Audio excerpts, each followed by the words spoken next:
Bonjour étudiantes et étudiants du Cégep de Sherbrooke. Donc cette fois-ci, on va parler du fonctionnement de OneDrive ainsi que de quelques autres applications qui exploitent finalement l'espace de stockage OneDrive. Alors premièrement, pourquoi est-ce qu'on utilise Office 365? Alors il faut savoir qu'il existe une loi québécoise ainsi qu'une autre loi canadienne, mais la loi québécoise est celle qui prime au niveau québécois. Donc la loi stipule seulement qu'on est dans l'obligation de s'assurer que l'ensemble de vos données sensibles et privées reposent sur des serveurs qui sont hébergés minimalement au Canada et le plus possible au Québec. Ce qui explique pourquoi est-ce que la compagnie Microsoft a signé une entente avec le Conseil du Trésor il y a déjà de ça quelques années afin d'assurer au gouvernement québécois le fait que l'ensemble des données déposées sur Office 365, quel que soit l'établissement public ou parapublic, donc l'ensemble des données sensibles et privées qui seront déposées dans OneDrive, sur Office 365, seront hébergés justement à Québec sur leur serveur principal, qui est dans la ville de Québec, qui est cartographié, on sait où ce que c'est, etc. Donc l'ensemble des copies de sauvegarde Office 365 de tous les établissements publics et parapublics, donc de santé, d'éducation, etc., reposent dans les serveurs au Québec de Microsoft. Donc, vos données sont sécurisées, c'est pour cette raison-là qu'on fait affaire avec Office 365. Donc, allons-y pour le fonctionnement de OneDrive lui-même. Donc, lorsqu'on clique sur OneDrive, on arrive dès le départ dans l'espace Mes fichiers. Alors, vous remarquerez finalement que vous avez deux marges de fonctionnement, à savoir la marge de gauche ainsi que l'entête, donc la marge supérieure ou l'entête. Donc, l'ensemble de vos fonctions sont vraiment soit en marge de gauche ou en entête. Vous allez voir également qu'il y a quelques options qui sont redondantes. Mieux vaut qu'on retrouve les options à deux endroits plutôt que nulle part. Donc, sachez que de temps en temps, c'est normal qu'on retrouve une même option à deux ou même trois endroits différents. Alors, dans la marge de gauche, vous allez retrouver tout simplement, premièrement, l'espace Mes fichiers, donc là où vous arrivez de facto. Alors, c'est un espace de stockage que vous pouvez organiser comme toute bonne arborescence traditionnelle, donc en dossier, sous-dossier et fichier. Alors ça, il n'y a pas de problème. Donc, vous pouvez créer des dossiers et des fichiers sans problème à l'intérieur de votre espace de stockage. Si vous souhaitez récupérer l'ensemble de votre espace de stockage personnel, par exemple sur un disque dur externe, sur une clé USB ou même sur votre système informatique personnel, eh bien sachez que vous pouvez donc sélectionner l'ensemble sur votre espace donc de stockage autre et glisser le tout ici et ça reconnaîtra donc automatiquement l'ensemble de l'arborescence. N'oubliez toutefois pas que avant de quitter votre établissement d'études, donc avant de mettre fin à votre inscription, à votre fréquentation de votre établissement d'études, et ça c'est la même chose dans tous les établissements d'études où on utilise Office 365, n'oubliez surtout pas que vous devez donc récupérer l'ensemble de votre matériel et le renvoyer sur un espace personnel afin de peut-être le remigrer à nouveau dans un autre espace Office 365 ou l'utiliser ailleurs. Mais donc, n'oubliez juste pas de récupérer l'ensemble de ce qu'il y a ici avant de quitter, puisque votre espace de stockage va disparaître par la suite. L'espace récent vous surligne finalement tout simplement ce qui a été fait récemment. L'espace partagé vous permet d'accéder tout simplement à l'ensemble du matériel qui vous a été partagé. Donc l'ensemble du matériel ici ne m'appartient pas, ce qui veut dire que si j'ai une de mes collègues qui décidait de mettre fin au partage, je n'y aurais plus accès. Toujours bon à savoir. Mais donc, ça me permet d'avoir accès. Parmi tout ça, j'ai des accès en lecture seule, j'ai des accès également en droit de modification. Alors, voilà, les accès varient selon les partages. La corbeille, c'est tout simplement l'espace de suppression. Tout simplement. Sachez qu'une fois de temps en temps, vous pouvez aussi vider la corbeille. Évidemment, à partir du moment que vous avez supprimé, donc envoyé dans cette corbeille un élément, le dit élément restera ici pendant 29 jours et par la suite sera supprimé automatiquement. Mais sinon, vous pouvez donc forcer le vidange de votre corbeille dès maintenant si on le souhaite. Par la suite, lorsque vous allez développer des groupes, des teams, etc., eh bien, vous allez avoir des bibliothèques partagées qui vont se multiplier, s'additionner plutôt, donc s'ajouter dans cette liste-ci. Vous pouvez également créer d'autres bibliothèques partagées si vous le souhaitez, mais sachez que lorsque vous en créez ailleurs, ça se rajoute ici. Voilà pour ce qui est de la marge de gauche. Vous voyez évidemment que l'entête est adaptative, ce qui fait que l'entête va changer selon où on se trouve. De la même manière que dans mes fichiers, l'entête va changer également si je sélectionne un dossier ou si je libère le dossier. Donc, lorsqu'il n'y a absolument rien de sélectionné, je me retrouve avec la possibilité de créer de nouveaux items, à savoir soit des dossiers sous-dossiers ou des éléments. Donc, soit un document Word, un document Excel, un document PowerPoint, un document de OneNote, qui est tout simplement un outil de prise de notes collaboratif et interactif, ce qui fait que vous pouvez toujours ouvrir, créer un fichier OneNote sur votre ordinateur et par la suite l'ouvrir tout simplement dans votre outil OneNote de votre tablette ou de votre cellulaire, et ce qui fait que vous êtes donc capable de travailler à la fois sur l'ordinateur et sur le mobile sans aucun problème.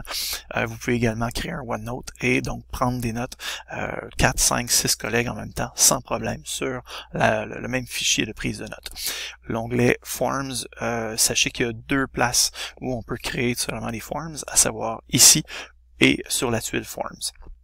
Donc, l'onglet Forms vous permet tout simplement de créer des outils de sondage ou de questionnaire sans problème et de les diffuser. Pour les personnes qui ont déjà utilisé le Google Form, eh bien, sachez que c'est la même chose, mais hébergé tout simplement sur, évidemment, l'espace de Office 365. Vous pouvez également à tout moment créer des hyperliens, donc ça vous permettra d'avoir un fichier donnant accès directement à un site web, une page web plus précisément. Donc, voilà. Par la suite, vous pouvez évidemment charger du matériel et non pas télécharger. Donc, c'est l'équivalent finalement d'un téléversement plutôt qu'un téléchargement. Vous pouvez forcer une synchronisation et vous pouvez également aller visualiser votre flux de travail sur Office 365. Lorsqu'on sélectionne un dossier ou un fichier, alors à partir de maintenant, on peut évidemment partager, donc partager en lecture seule ou en droit de modification. À partir de ce moment-là, on peut donc cibler des personnes. Alors, je peux tout simplement aller voir pour Gepetto Tremblay. Alors, Tremblay, virgule, et je peux aller voir si Gepetto est là. Évidemment, Gepetto ne sera pas là puisqu'il ne fait pas partie du bottin. Mais bon, sachez qu'on pourrait quand même partager avec Gepetto s'il était là. Bref, on peut donc énumérer différentes personnes, soit avec son adresse courrier ou avec son nom directement.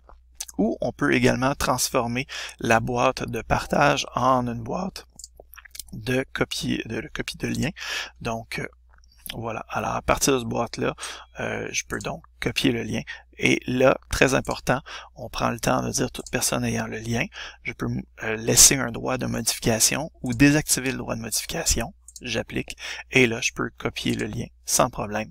Mon lien est copié et je peux partager donc ce dossier avec n'importe qui. Évidemment, l'avantage est quand même assez grand. Par exemple, ce dossier-ci renferme une multitude de vidéos. Ce serait vraiment trop lourd à partager en courriel. Alors, évidemment, je peux tout seulement obtenir l'hyperlien de partage et ce simple hyperlien-là donnera accès à l'ensemble de mon dossier de vidéos explicatives pour...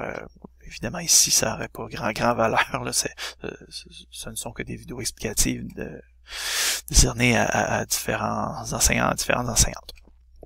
Mais bref, si je voulais donner vraiment un accès complet à ce dossier-ci, ben dans ce cas-là, je serais capable facilement.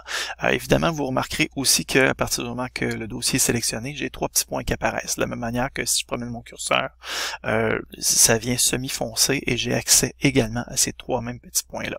Alors, vous allez voir que, évidemment, j'ai un accès encore partagé, même chose qu'ici, copier le lien, même chose, demande de fichier, même chose, etc. Alors, comme je vous disais, c'est redondant parfois.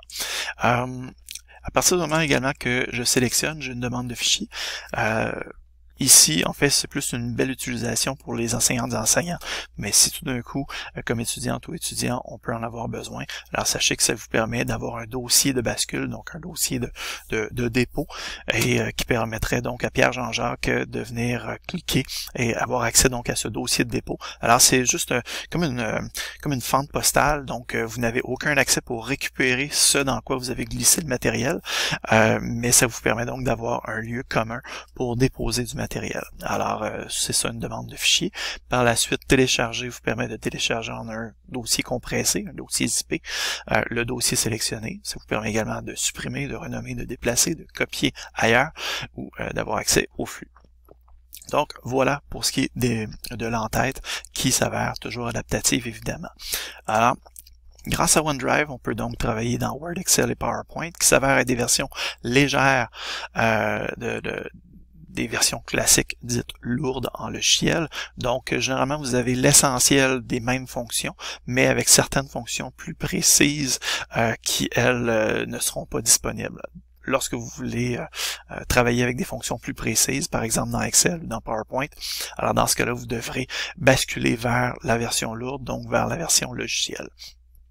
Par la suite, OneNote, c'est tout simplement un outil de prise de notes. Donc, lorsqu'on crée un outil de prise de notes, voilà, c'est parti. Alors, on arrive tout simplement avec un espace collaboratif de prise de notes qui est assez formidable parce que où vous soyez, vous pouvez donc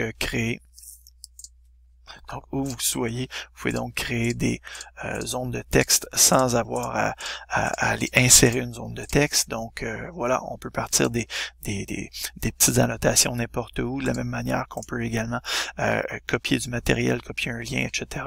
Une capsule YouTube et n'importe quoi. Donc on copie une URL, on arrive, on colle, ça fait déjà une petite visionneuse, la vie est belle. On est capable également de copier-coller une image, on arrive, on colle, c'est réglé. Un graphique, prendre une photo, insérer du dessin à tout moment, donc on peut partir en dessin et là il n'y a pas de problème, on sélectionne et on commence à dessiner. Bref, c'est un outil de prise de notes généralement très très complet, autant le personnel professionnel dans les différentes communautés de travail vont l'adorer, autant généralement les étudiants peuvent rapidement l'apprécier également. Je vous rappelle aussi évidemment que vous avez à tout moment accès à un petit damier en haut à gauche pour revenir derrière donc à votre portail Office 365. Ensuite de ça, je termine avec l'utilisation évidemment de Forms. Donc Forms, très très convivial, très intuitif. Alors à partir du moment qu'on arrive dans Forms, on crée un nouveau formulaire. On peut changer le titre sans problème.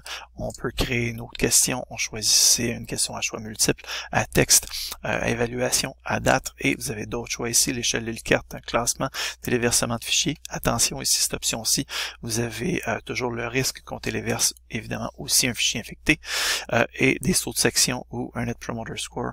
Donc, bref, vous avez vraiment la barre du choix à partir de Forms et vous pouvez donc visionner les réponses, vous pouvez visionner un aperçu à savoir est-ce que c'est sur un ordinateur ou un appareil mobile, etc. Donc, un outil très très convivial et très facile d'utilisation pour créer des formulaires de sondage. Merci, bonne journée.